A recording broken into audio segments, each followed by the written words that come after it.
Welcome to another episode of The Works. I'm Jim. I'm Diane. And a little homework follow-up. We put a contest together for some hot sauce from our sponsors, MadeNC.com,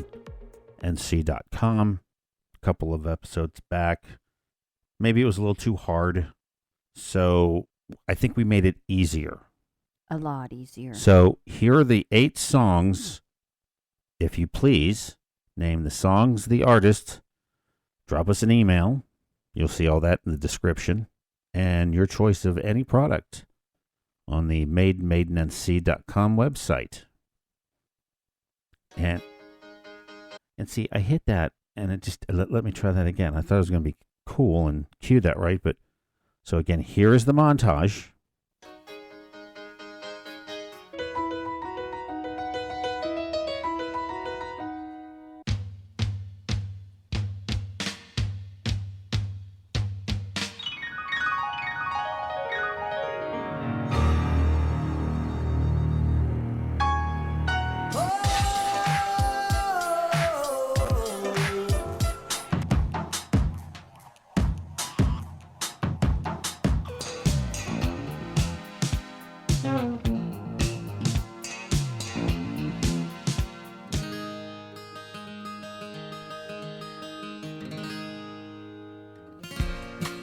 And by the way, there is a theme.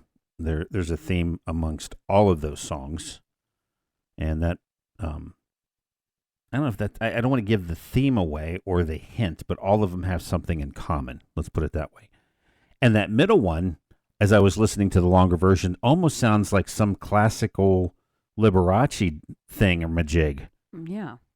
But it's not Liberace. And boy, we could have a whole half-hour discussion on him. Yeah.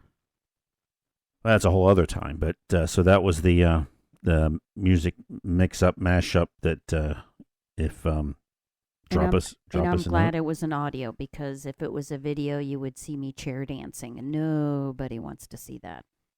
I'm quite good. Well, and apparently we did find our first AI intervention that I had put that out there as a MP4. Not that there was any video attached to it, but it flagged it because it was copyrighted music. Okay. And it was only music. So that was it. Okay. it was only music. And guarantee you that no real person actually listened to it. Right. It's AI, which, by the way, is our topic today, AI. But before we get to that, so that was the music mashup that we're hoping someone wins some hot sauce. In the news recently, talk about that damn penny again and how many states are still scratching their heads on how they're going to round to the nearest nickel. I know you and I were fighting about this earlier. The whole idea of with the even, so you round to the nearest nickel, 1, 2, and 3 go to 5. 5 is 5 cents.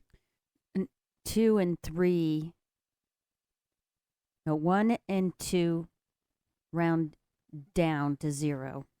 3 and 4 round up to the nickel. 6 and 7 round down to the nickel. 8 and 9 round up to the dime. Sequential, what don't they call that? Oh, no, symmetrical rounding. So, but I guess my point here is it's in the news. The states are all upset about. No one's giving them guidance what to do, because if you think about it, and we did a little math exercise, most products, most things that you buy are 98 cents, 95 cents, 96 cents. It's not 3 cents, $1.02. Nothing's going to round down. It's all going to round up, right? Well, technically, they're supposed to round down, but the list price is different because you still have to apply the sales tax. But anyway, if all your customers, everything is rounded down, then that retailer is going to lose money. If it's rounding up, they're what a windfall. Exactly. Could be. I think I would try to game the system a little bit.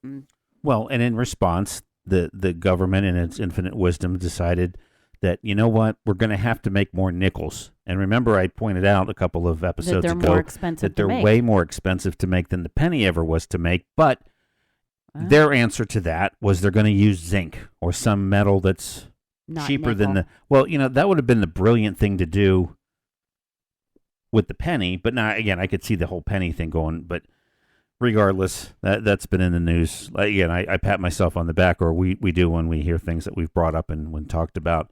I thought that was kind of neat that they brought that up. And again, Well, still, y- it's a yeah, big and deal. It's a big what- deal for people paying with cash. Paying with cash. And if you think about it, because sales tax, it's not in the nickel or dime range. It's like where we are, it's 7%. So you're shorting the state government money. Well, but in many cases, though, you've got state, Who's local. gonna be okay with that? Or they keep get in they get a windfall. Well, keep in mind though that it's okay. It's state, it's local, it's county. There's lots of different aspects Right. that, Somebody is gonna get less money. and also in the news last, you notice filling up your gas tank has gotten way more expensive. 80 cents on average across the country. It's gone up in the last week, That's and they're all nuts. blaming it on, of course, our little Can't say war. incursion or whatever you want to call it with Iran. And so a lot of folks were comparing it back to the 70s gas crisis. Now, interestingly enough, little homework. There, the United States was dependent on the Arab states, and that strait that now has got all these landmines or sea water mines, whatever you call them. And that the panic that has been created because of that. Back in the 70s, the U.S. got 83% of its oil reserves from the Arab states. And the fact that they embargoed the U.S., they said, we're going to cut you off because that's when we were, we played sides. We were in support of Israel for the Yom Kippur War. I had no idea that existed. Nor did I. I mean, we were pretty young. Well, yes. What I remember about the gas crisis was that depending on Everybody the license, waiting in line. well, and your license plate, however you had a license plate, the odd numbers got Mondays and Wednesdays and Fridays to go fill up, but the lines were ridiculous. That was a summer to remember. Yeah. But my point is that the panic that it's ensued, causing the prices of gas here to go up, is ridiculous for the fact that we only rely on the Arab states for 6% of our reserves, not 83%. So there should be no Right. major reciprocation for the fact that prices have gone up. Now, the reality is going to smack Canada. Canada apparently is in the opposite situation. They're about 80% of their reserves come from the Arab states and the rest from us. So I don't know how they're going to deal with it. And certainly they don't have any pennies up there to worry about all this rounding because they did that. They got away with that, done away with it a few years ago. So that was in the news. I wanted to talk about AI because, again, that seems, and here's a convenient little segue, that also has been making news lately. Many companies laying off people because of AI. Meta is laying off 76,000 employees. What? They're up to. Now, they're not, they haven't, this was just announced that they're going to lay off a significant amount of people because of AI. Lowe's, which is the hardware store headquartered here in North Carolina, Mooresville, 600 of its 300,000 employees, mostly tech. And of course, with Lowe's, you see 300,000, that's mostly retail people, so AI is not going to affect them. But Right. 600 tech employees laid off within the last couple of weeks. Atlassian, which is the folks that bring us Jira or Jira, depending on how you pronounce that, as a joke. 1,600 employees. That's 10% of their staff. That's a significant, and That's the a worst lot. the worst part of this, and maybe here's my theme, much like the hype and the scare with gas prices being affected the way they are for no legitimate reason, with AI and these companies laying people off, it's not because of what AI has done for them, but what they think AI is going to do for them. But That's literally it. right. AI hasn't done anything for any of these companies, Yet. but the anticipation is AI, artificial intelligence, for those in the business, and by the business, You do mean the the industry. industry. But AI being what I think a lot of us, and this goes back, again, we're children of the 70s, Gen X, and, we thought robots were going to take over, right? Right. And they, to a certain degree. Because Terminator. Well, not, that, but I'm saying like factory workers were upset because the robot would do the mundane or the more dangerous jobs, And you see those videos where robots are welding and zip zap and putting the cars together.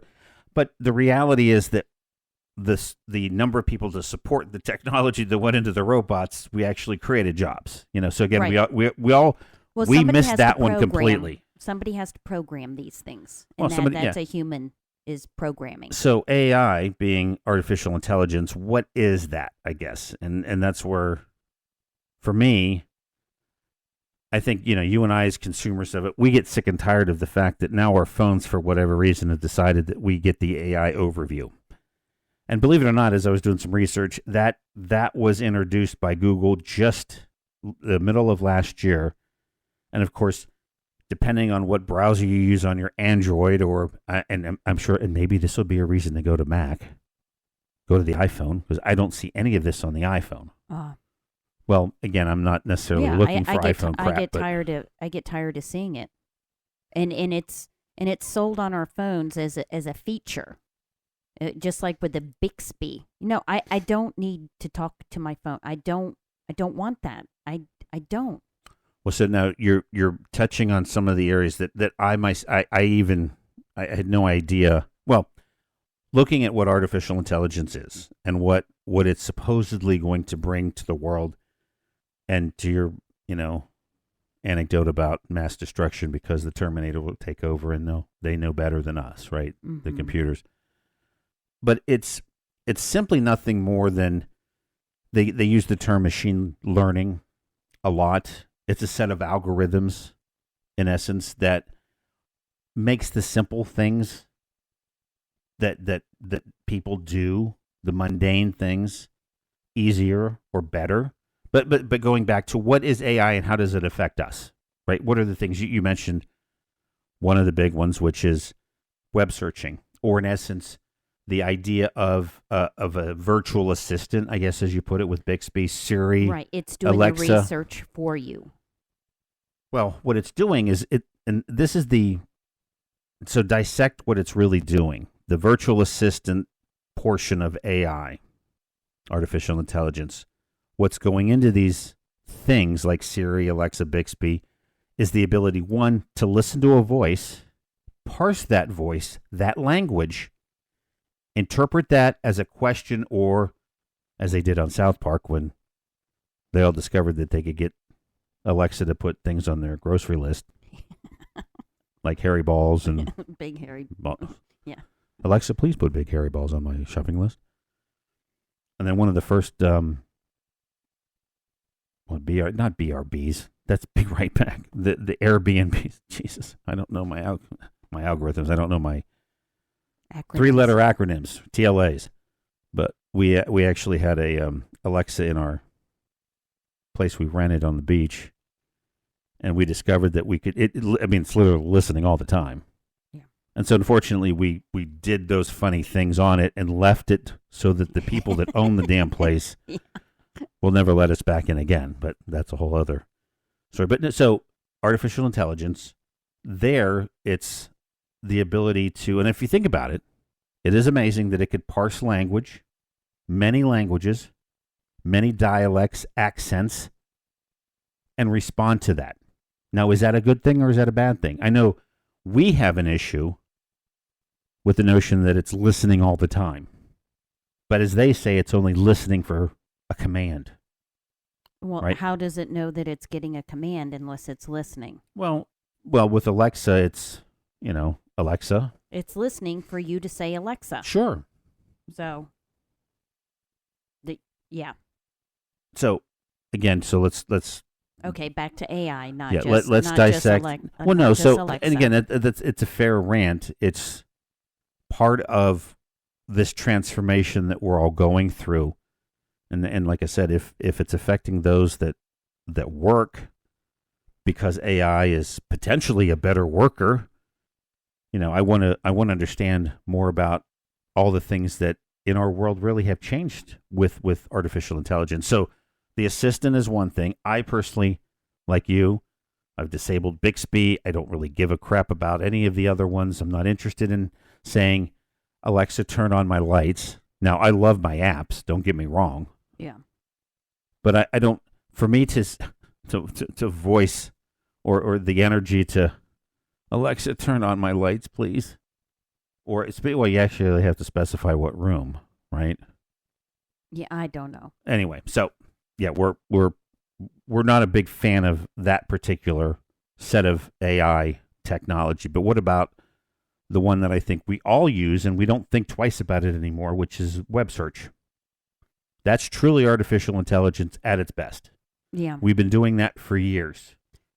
But it just gives you what's out there. That doesn't mean it's accurate. Well, you're getting into a whole... If you're scraping all the data that's out there, there's some erroneous data out there. And if it's the majority that's out there, that doesn't make it true. But in the AI skimming of information that's out there, they're going to assume that it's true because it's prevalent data out there. Well, so to your point, though, it's freedom of speech, right? And so, I mean, I'm not going to be contrarian and say, well, you're allowed to have, erroneous. Yeah. I mean, again, it's an opinion. Right. And again, whether you consider that opinion right or wrong, or you consider the content to be obscene or not obscene or worthy of the search, technically the way, again, we're talking about AI, the way the web searching works is that they have these bots that go and they build an index first and a simple file that says, hey, look, I'm going to go to this website, this website, this website. It starts out that way. And then on that website it goes to, it sees URLs to other websites. It goes, those must be interesting websites. So then it indexes those, and then it goes and visits those. And then it looks to see, and how it ranks where that goes in your search is how many websites reference a website. That largest number, which, by the way, sorting is nothing more than artificial intelligence, i.e. an algorithm. Mm-hmm. Again, what is an algorithm? An algorithm is something that takes logic, breaks it down into steps that, tying a shoe, for example, is an algorithm. Mm-hmm. We could teach something to tie a shoe if it had that dexterity, mm-hmm. but that's nothing more than, and what artificial intelligence would be is someone being able to tie the shoe for you, right? I know that's a big leap, but my point here is back with the web search. So its premise is for good. There are certainly people out there that will do nefarious things and create websites that do this, that, and the other, but those can be taken care of to a certain degree. Right. It's just people automatically assume that it's true. People just need to be aware, and I hope they are. So when it comes down to the web searching category, if you will, for artificial intelligence, again, we're all big users of, Mm-hmm. Yeah. And of course, and it brings a tear to my eye thinking about whatever happened to Jeeves. Yeah, ask Jeeves. But, Google has been sued by most of the European countries because they've got 90% dominance. So let's go back to one of your points about being unfair, or in this case, maybe not presenting you erroneous information, but having an unfair bias because they own most of the searching capabilities. And they can be influenced. Certainly. So, and they can influence you. If you're not giving all the information, you're only giving 1 point, then yeah. Okay. So that's web search as far as kind of, again, categories of what AI. artificial intelligence Mm-hmm. things are. But again, at the core of this, I wanted to, and this is kind of an important piece of this, is this premise of the algorithm. We keep hearing that, right? That's behind all of these things, whether it's web search. We've talked about web search. We've talked about virtual assistants. Next one I want to bring up is recommendation systems. Again, part of, in essence, machine learning, which machine learning is nothing more than a series of algorithms. Each one has a different set or steps of things that take the problem and look to find a solution. Right. And if it isn't logically leading you to one solution, then it assigns weight to different answers. Certainly. and Then that's weights it based on how many, the consensus that there's this opinion and that opinion. And it would give you the highest likelihood answer. Absolutely. And algorithms, like you said, if there is not algorithms don't have common sense, right? They don't necessarily know right or wrong, and to your point, don't necessarily have the answer, but either through predictability algorithms, another set of algorithms, Mm-hmm. and or socioeconomic algorithms Mm-hmm. will then land on and then learn from its Right. own decisions. And it could change based on the weighted Certainly. data that gets put in. So- That's where it's learning. Recommendation systems. I know that doesn't sound like an AI system that we use all the time, but I'll be damned if we don't bitch about it. That's what YouTube suggests, shows up in our feed. That's what Facebook shows up in our feed. That's what Amazon, Netflix, you TikTok, turn yeah. those on. AI has affected you because its recommendation system based on an algorithm. Right. So web search algorithms, recommendation system algorithms, assistance algorithms, they're affecting us every day, whether we like to, admit it or not, or own up to it. I think one of the biggest ones that is maybe, I want to say most controversial of them is the algorithms or the artificial intelligence around autonomous vehicles. Oh, yeah. And if you think about who do you think of initially when that first comes up? Autonomous vehicles. Tesla, right? Right. And of course, Tesla's had its fair share of, bad press. Doesn't make a lot of money. It's, got, kids mining lithium somewhere and getting us our, batteries for our cars. And of course, they've had deaths in their in the autonomous vehicles, people that have died because of these self-driving cars. And Tesla's defended themselves, which of course people think that that's, how outrageous is that you're more concerned about your image and the state of autonomous vehicles. But they based it on not an algorithm, but they based it on statistics. But the problem with that is it would work if every car was self-driving. When you don't have every car following the same set of rules, each individual driver has different nuances in how they drive. And I don't know how an autonomous car can know the will of how somebody's going to drive and how to react to that. Well, no, think about, again, from an algorithm perspective, what is driving? Break it down to the simplest steps. No different than going to the Is tying there your something shoe. in front of you? Is there Stop. right? And in the deaths that Tesla cars has occurred, it was all about the blinding light that was apparently one car ran into a truck, a white truck. The sun was setting behind it. There was no contrast. The camera nor the person in that same situation could literally differentiate between it. We hear about it every day in the morning. You get blindness from the sun. Excuse me, allergies. And so, but to your point, it's decisions. Mm-hmm. But as I point out, what is AI? It's nothing more than a set of algorithms. So to your point, if it sees a stop sign and everybody stops at a stop sign, well, that's bullshit. But we know that we would know that an autonomous vehicle that's been programmed to stop at a stop sign will stop at a stop sign. Correct. Speed limit signs. Autonomous vehicles read speed limit signs. And they will drive the speed limit. Well, You that's can an set actual it interesting. a So bit Tesla, above, I'm not Tesla cars have this mode based on some comic book character or movie Marvel theme. But to your point, we're not. Again, is it free will? That's the upsetting portion of this.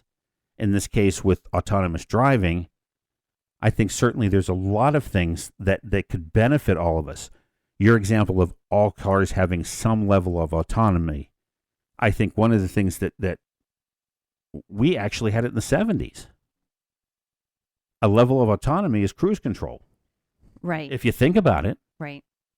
But it didn't have the sensors to slow down if there's something in front of you. But again, that's just technology. That's what AI has really done in this particular case is it's sped a lot of things up because why is it sped? Because the technology has allowed us to, right. To improve upon. So, and I was going to go into, and maybe we could do that some other time. There's fascinating the levels of autonomy, what's been recognized by the official driving people of different countries. And like I said, you pointed out a couple of systems like, this radar detection for how far a car is spaced in front of you. I think that's amazing. But that's only like level 1 or 2 out of what a Tesla is considered level 5 when it's driving literally hands-free. But of course, you're still sitting there. You can take over at any time that you want. So we've talked about web search, recommendation systems, virtual assistants, autonomous vehicles, creative and generative AI. Yeah. Now that again, based on language learning, and you being the literary aficionado that you are, likes to point out sentence structure, not conversational English, but sentence structure, and that's a lot of these things. And I've been a fan of Quillbot. Takes my rambling of a run-on sentence and actually makes it technically right. Right. Right. And in conversational English, we can have run-on sentences because we circle back to something. But when it's a written word, we expect it to be in proper grammar, a regular language and that follows rules. And sure. And that's what these generative or creative AI tools, Chat GPT is a great example of it. It listens, reads a phrase, knows the portion of it. What was that diagramming a sentence crap that we had to do? Yep. That's all it's basically doing. Right. It's doing it super fast because it has all the horsepower. One fun story about the creative aspect of it, creative AI, AI art. And I bring that up because with Photoshop, I asked it to create I described a neon logo, a neon circle. I wanted to create a logo for the podcast. Neon circle with our names, and I spelled them in single quotes in the center, and it could not spell Diane correctly. With it would 2 correct N's. me correcting it, and I said, no, correct 2, and it still didn't know how to spell your name. Right. So how do you get through the damn thing? Right. How do you override that? Diane is supposed to be Diane, but I am Dianne, and it would not accept that. It would deny. It was comical. There was no way, single quote, No way double around it. quote.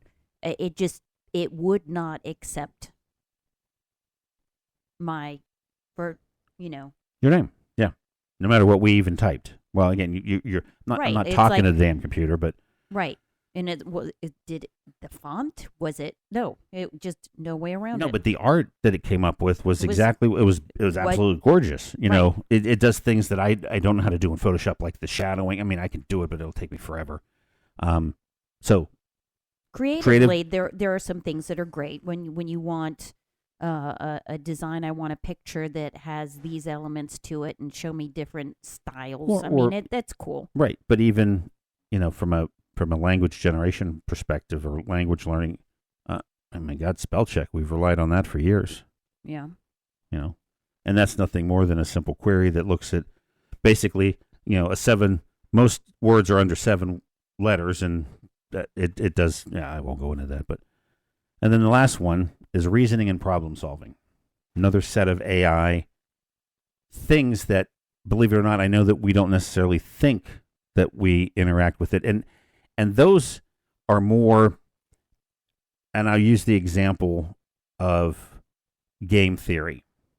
So from an AI perspective, the game theory the infamous gaming theory that everyone quotes that supposedly wins Survivor uses game theory. And do you know what game theory is really based off of?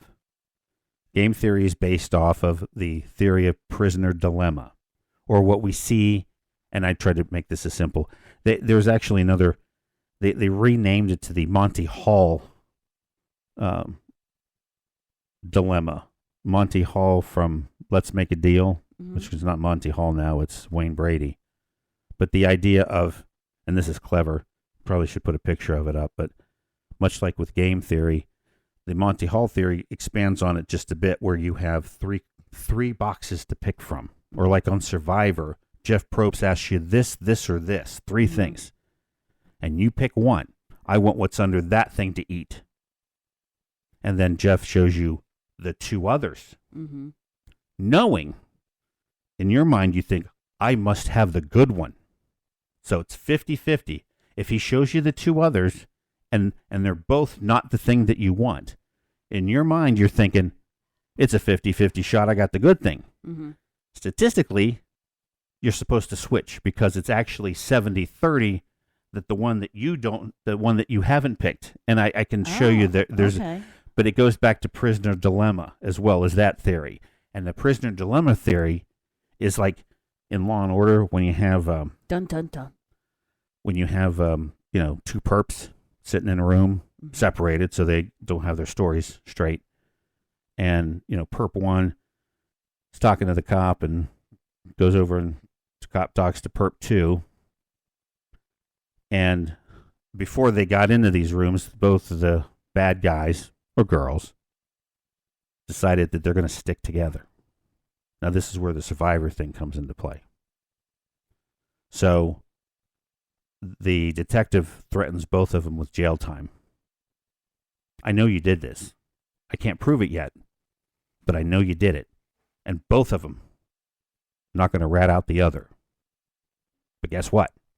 The first person to rat out the other one, they win. Right. In most cases, the one that rats out either goes free or gets less of a jail term than the other one. Even if they stuck together and not talked, they would both go to jail. Right.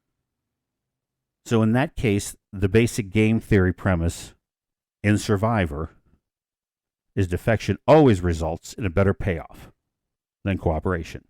Right. Now, I thought it was brilliant. There was only one guy on Survivor that did this all over the last 25 years. You had two people on one team and two people on the other team, and they're trying to get the one person that's in the middle to go to their side. And that person in the middle is like, I'm untouchable. I'm not going home because both sides need me. To the one guy, he's like, you know what? Let's vote out the middle. That way, each of our sides wins for this round. And the guy that's in the middle goes home. Both teams win. Why only one person ever thought of that? There you go. So, I guess in summary, the AI concerns or fears or advantages, depending on how you look at it, the growth of AI really is mostly a function of the fact that tech has gotten faster and more capable. AI is nothing more than a series of algorithms. Algorithms have been around for centuries. Like I said, we've laid out a few. And again, it's simple, following a recipe. That's an algorithm.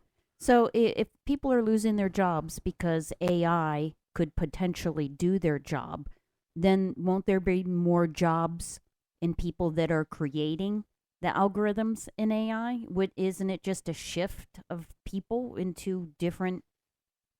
Well, I guess that's the thing to consider. I think we're at that turning point because algorithms are seeking out knowledge. Knowledge, as long as it's easily accessible and truthful, And will not modifiable. bring us to a conclusion. And again, let's not throw out that inherent thing that we're all born with, which is common sense. Yeah. The interpretation of the things and the steps that, again, algorithms are based on. So, for example, in this, maybe again, trying to come up with a clever anecdote, but How would AI describe a glass filled with water to the midpoint? Would AI call it half empty or half full? I guess it would scour to figure out what the different opinions are, and whoever had the most opinion that it's half full, then they would call it half full. And this is where I don't think you'll ever match the human brain power. Consider that the glass was created empty. And regardless of what you put in it, it's half full. True. And or Yeah. consider that it's actually full, half filled with water, half filled with air. I don't know what algorithm would ever come up with that crap Yeah. other than an ADHD mind. But so that, again, I think that's the dilemma that we're in, is we're now letting people go because we think that AI is going to outperform what they could have done or what they did, and again, what they're describing at the in the corporate level as these repeatable tasks, because that's all AI really can do at this point. The repeated tasks. But, when your business deals with customers and there's always a fuzziness to how you deal with customers, having everything AI algorithm following, that's not going to make for happy customers. Sometimes you have to make exceptions, and that requires a human to allow for those exceptions. So I don't know. I don't see how, yes, AI can be a good thing, but I don't see it replacing so many people. No, I again, not to get on I always have this pet peeve with Amazon. I can never figure out what makes sense for them. I'm still, how do you have a fleet of vehicles, and hell, in some places, drones delivering your shit, and yet when somebody wants to return something, they have to return it somewhere else? Your trucks are out there. For God's sake, pick up the shit that you dropped off and deal with it. But I know it goes probably to a different distribution center, blah, blah. But then the other one that drives you nuts is when you get something and you want to, before that return process. I know that because you're dealing with AI and you go through the series of what was wrong with it. Was it a description issue? Was it something that it didn't work? Was it broke? Do you have the original packaging? And I haven't yet figured out what the threshold is, but I know there's got it. Well, you'd think there is. In a lot of cases, if the item is under $15, they'll just say, keep it. Because they don't want to spend all that money on all that shit to bring it back to them. That's because, unfortunately, they're spending all that money on UPS and a completely different service to bring back their crap than the crap they bring to you. Right. And yet, I don't know how, if that algorithm has figured that out, it needs a lot of work. Until next time, appreciate you listening to another edition of The Works. This is Jim. I'm Diane. See you next time.